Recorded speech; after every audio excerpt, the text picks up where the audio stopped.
What is up, ladies and gentlemen? This is the Chig coming at you with another D3 guide. Today we're going to be talking about the Boulder Toss Raekor Charge Barb, which is currently the strongest barbarian build and the fastest for farming solo experience. So we'll talk about that in just a second. Before we get started, go ahead and hit that like button, hit that subscribe button, anything you can do to help out the channel for free.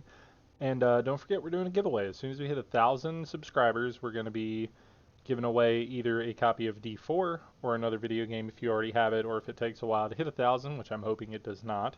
Um, Either way, I will go through and see who has liked, who is currently subscribed, and who has commented on videos. And I will take a random person from those criteria and give them the win. So that's where we're at. All right, so let's start out with this. So we are currently using 5 pieces of the Raekor set. We're currently using the hands, feet, head, chest, and shoulders. Some of my gear is kind of optimized, some of it's not, because I was playing around with this set already. But it's not the best, so bear with me here. The 2 set, Furious Charge refunds a charge if it only hits one enemy. Excellent for the Rift Guardian, no brainer. 4 set, Furious Charge gains the effect of every rune, deals 1,000% increased damage. For every 1% life you are missing, the damage of your Ancient Spear is increased by 2%. Yeah, that's kind of a thing, but it's kind of hard to, play with low HP. It's 6 set, hitting enemies with Furious Charge or Weapon Throw increases the damage of your next Ancient Spear by 5,500 and causes it to release multiple spears from its target. This effect stacks, and each spear throw consumes a maximum of 5 stacks. So when you throw it, it does a shotgun thing after it hits the first enemy. It's actually really cool. It's kind of fun. Kind of looking forward to showing you guys the gameplay. I didn't really want to try this until recently, and then I tried it, and I was like, wow, okay, so this is much more fun than I expected. So that's kind of where we're at. We're using Squirt's Necklace because when you haven't taken damage in a little bit, you deal more damage, you receive more damage. We're using Skular's Salvation. Increases the damage of Ancient Spear by 185%. Your Ancient Spear Boulder Toss hits 5 or fewer enemies, the damage is increased. Rolls up to 200, mine's a decent roll.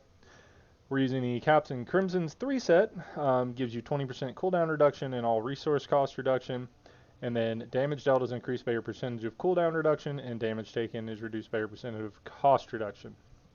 So, huge, huge, huge thing there. Using Convention of the Elements because when you're on physicals, when you're supposed to stop to DPS, but speed build, so it doesn't even matter. We just kind of let it roll. Ariat's Law, Weapon Throw and Ancient Spear deal 183% increased damage. Weapon Throw generates up to 50 additional Fury based on the distance between the enemy and the max Fury can go 200 above the cap. That's a big one. And then Ancient Spear refunds up to 50 Fury based on the distance the enemy hit, and resets your Fury cap to base maximum. So you chuck it. That doesn't really matter for the speed build, but the pushing build, that makes a difference. And then we've got the 300th Spear. The damage of Weapon Throw Ancient Spear by 188% goes up to 200. And the attack speed of Weapon Throw is increased by 200%. So it just makes it a little bit easier to get the animation stuff. Riker's Will, we've got the cooldown gem in the hat, and then we've got all resistance gems in the gear. We have Molten Wildebeest Gizzard to give us the shield to keep up our Squirt's Necklace. We've got Zai Stone of Vengeance because we're just throwing boulders as far away as we can. And then we've got Bane of the Trapped to deal more damage to slowed enemies. So in the cube, we've got Ring of Royal Grandeur, so we have the 6-set Rikers and the 3-set Captain Crimsons. Fury of the Ancients, because we are using Messerschmitt's Reaver, getting all of our cooldowns. So we're going to have 100% uptime on Call of the Ancients and on Wrath of the Berserker most of the time. I mean, it depends on the density of the map, but most of the time we're going to have 100% uptime. And then the skills we're using Battle Rage Bloodshed because you blow up for more damage, no brainer. Warcry Veteran's Warning. We're going to pop these two at the beginning just to get them up, but more dodge is great. Ancient Spear Boulder Toss. Throw a boulder that uses all of your Fury. So just the biggest damage you can possibly be doing. Furious Charge, Merciless Assault. Doesn't matter which one you use here. We're just using Merciless Assault. Call the Ancients together as one. This is giving us damage reduction, so it's making us more tanky. Wrath of the Berserker Insanity. more damage at all times. No escape, increase the damage of Ancient Spear by 30% against enemies that are more than 15 yards away from you, so you want to be kind of far away from them when you're throwing your spears. Boon of Bolkathos reduces the cooldown of your 2 big cooldowns by 30 seconds each. Animosity gives you more maximum fury, which means your spears hit harder.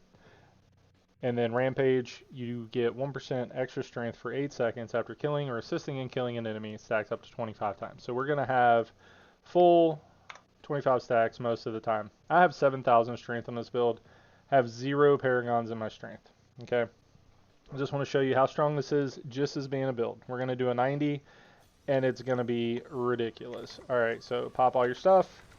Charge, charge, chuck a boulder. Charge, charge, chuck a boulder. Like, you just find an enemy worth hitting or a pack of enemies worth hitting, and then you throw boulders. And then your cooldowns get reset as you kill things, and you just keep rolling. And it is great. It's easy to play.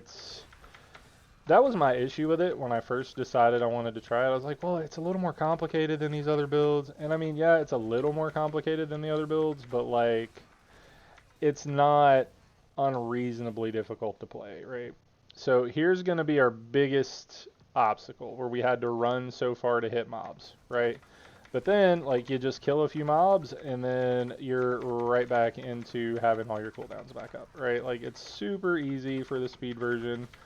I'm going to go over a T16 version too, which is even easier, in my opinion. I mean, it's really similar, but, you know, I do enjoy my speed farming T16s, so I can't really say anything there. But yeah, like, you literally just charge around, and yeah, it's silly. It's so, like, the shotgun is just so strong. It deals so much damage. You just don't have to worry about anything. Like, you just, when you hit stuff, it just, boom, it just literally deletes it. So, like, I mean, and this is me running around without any, like, optimization. I'm not ogged. I don't have, like, good gear. I am literally just running around doing as much as I can. Look at that. We almost one-shot the Guardian. We did a 90 in less than 2 minutes.